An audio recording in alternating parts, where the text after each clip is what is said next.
Assalamualaikum warahmatullahi wabarakatuh. Perkenalkan, nama saya Muhammad Abdillah Irsyad dari Penyasai angkatan 2019. Di sini saya akan sedikit menjelaskan tentang teori belajar motorik, urutan materi belajar, pengaturan waktu latihan, pengaturan lingkungan belajar, dan metode mengajar. Nah, pengaturan urutan materi belajar. Kroll Chemistry and Podel pada tahun 97 mengemukakan 3 pendekatan yang mendasar pengembangan strategi pembelajaran.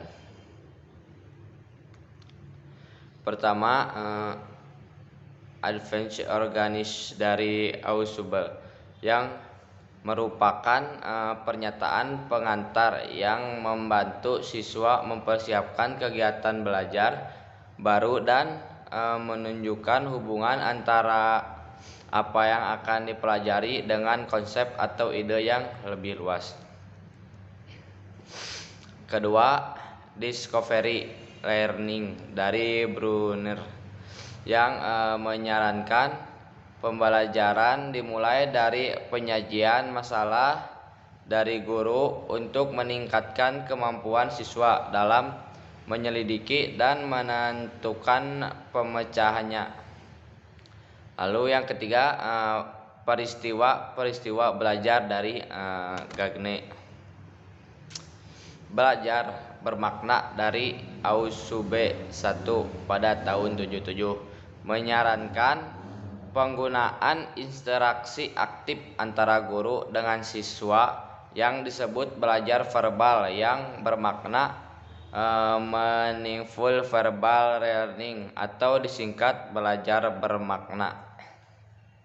Pembelajaran ini menekankan pada expository dengan cara guru menyajikan materi secara eksplisit dan terorganisasi. Dalam pembelajaran ini, siswa menerima serangkaian ide yang disajikan guru dengan cara yang efisien. Lalu Advanced Organizer, guru menggunakan Advanced Organizer untuk mengaktifkan skemata siswa untuk mengetahui apa yang telah dikenal siswa dan untuk membantunya mengenal relevansi pengetahuan yang telah dimiliki. Discovery Learning dari Brunner, teori belajar penemuan discovery dari Brunner mengasumsikan bahwa belajar paling baik apabila siswa mengemukakan sendiri informasi dan konsep-konsep. Dalam belajar penemuan, siswa menggunakan penalaran induktif untuk mendapat prinsip, contoh, dan contoh. Misalnya, guru menjelaskan kepada siswa tentang penemuan sinar lampu pijar, kamera, dan CD, serta perbandingan antara invention dengan discovery, misalnya listrik, nuklir, dan gravitasi. Siswa kemudian menjabarkan sendiri apakah yang dimaksud dengan invention dan bagaimana perbedaannya dengan discovery. Lalu ada pengaturan waktu latihan. Ada beberapa cara mengatur waktu belajar yang efektif yang bisa diterapkan. Yang pertama, menyusun agenda harian.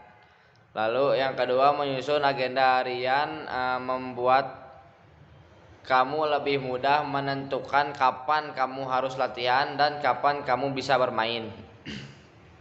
Jangan lupa, agar lebih seimbang, kamu juga bisa memasukkan jadwal berkumpul bersama keluarga, membantu orang tua, dan mengerjakan tugas harianmu di rumah. Yang ketiga, membuat target latihan. Yang keempat, membuat target latihan menjadi salah satu strategi belajar tepat yang memudahkan kamu lebih fokus mendalami materi yang ingin kamu kuasai. Selanjutnya yang kelima, menentukan waktu luang. Yang keenam, menentukan waktu luang menjadi bagian penting dari cara mengatur waktu. Latihan efektif. Latihan sampai lupa waktu tentu akan membuatmu mudah lelah dan stres. Untuk menghindarinya, bersantai sejenak sembari mendengarkan musik. Lalu pilih metode latihan yang sesuai. Setelah kamu menyusun target latihan, kamu bisa mencari metode belajar yang sesuai dengan dirimu. C. Pengaturan lingkungan belajar. Prinsip-prinsip pengaturan lingkungan belajar dan bermain anak, tingkat perkembangan anak. Pengaturan lingkungan belajar dan bermain perlu disesuaikan dengan tingkat perkembangan anak, baik dalam segi perkembangan kognitif, motorik, bahasa, maupun psikososial. Stimulus perkembangan anak. Lingkungan belajar dan bermain hendaknya diatur dengan tujuan untuk menstimulasi perkembangan anak. Oleh sebab itu, lingkungan tersebut harus memberikan kesempatan yang luas kepada anak untuk eksplorasi, penyelidikan, interaksi sosial, komunikasi, dan peningkatan kemampuan koordinasi gerak motorik. Menghindari anak cedera. Lingkungan belajar dan bermain harus ditata sedemikian rupa sehingga dapat menghindarkan anak dari kemungkinan mendapat cedera. Penempatan alat-alat, pemilihan alat bermain, dan pengatur ruangan perlu memperhatikan keselamatan anak. Informasi yang berkaitan dengan anak yang akan mengikuti kegiatan belajar. Walaupun melalui informasi tersebut hanya sedikit yang diketahui oleh guru, tetapi informasi tersebut tetap akan menjadi sumber pengetahuan bagi masing-masing guru. Informasi tersebut berupa catatan atau laporan tertulis yang dapat diperoleh guru beberapa waktu dalam sekolah dimulai. Kegiatan harus dilakukan anak yang berkaitan dengan tujuan khusus hendak dicapai. Apabila tujuan khusus pembelajaran adalah pengembangan keterampilan sosial, maka guru perlu mengatur ruangan atau lingkungan belajar yang memberi kesempatan pada anak untuk berinteraksi di dalam kerja kelompok.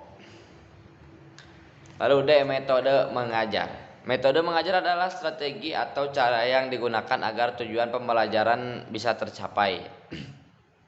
Setiap guru untuk memiliki karakter atau pembawaan yang berbeda-beda, begitu juga dengan peserta didik. Yang pertama ada metode ceramah. Metode ceramah ini merupakan salah satu metode pengajar yang sering diterapkan oleh bapak ibu guru karena cukup mudah pelaksanaannya dan tidak membutuhkan peralatan tambahan. Supaya peserta didik tidak mudah jenuh, dilakukan dengan penuh semangat dan keceriaan, lalu menggunakan bahasa yang santun, baik, dan mudah dicerna oleh peserta didik. Diselingi dengan humor, candaan yang tepat mengacu pada ranah kesopanan.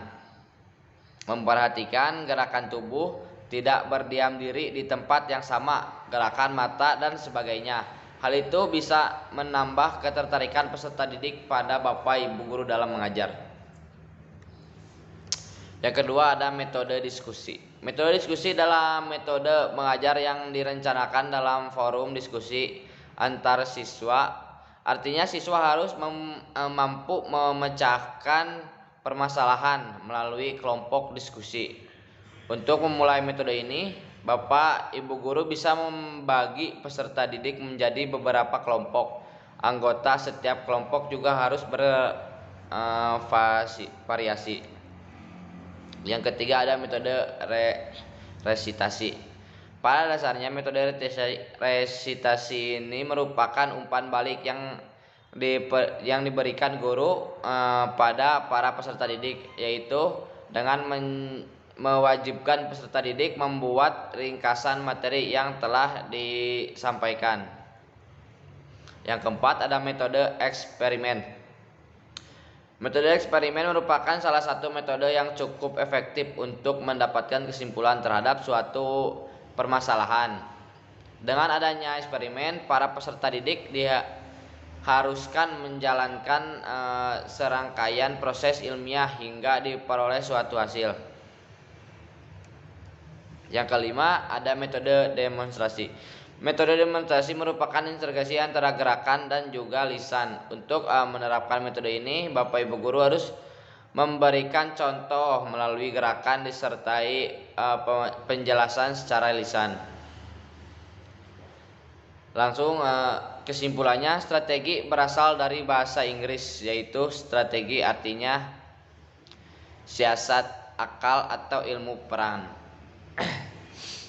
Pada awalnya istilah strategi seringkali digunakan di kalangan militer, yang diartikan sebagai seni merencanakan gerakan militer dalam suatu pertempuran atau perang utama dalam hubungan dengan gerakan pasukan darat, laut, dan udara ke arah sasaran yang menguntungkan untuk bertempur. Berdasarkan pengertian di atas, strategi dapat dirumuskan sebagai dasar yang mengacu pada perencanaan dan pengelolaan suatu kegiatan dalam rangka mencapai suatu tujuan. Nah, sekian yang dapat saya sampaikan. Mohon maaf bila ada kesalahan. Wassalamualaikum warahmatullahi wabarakatuh.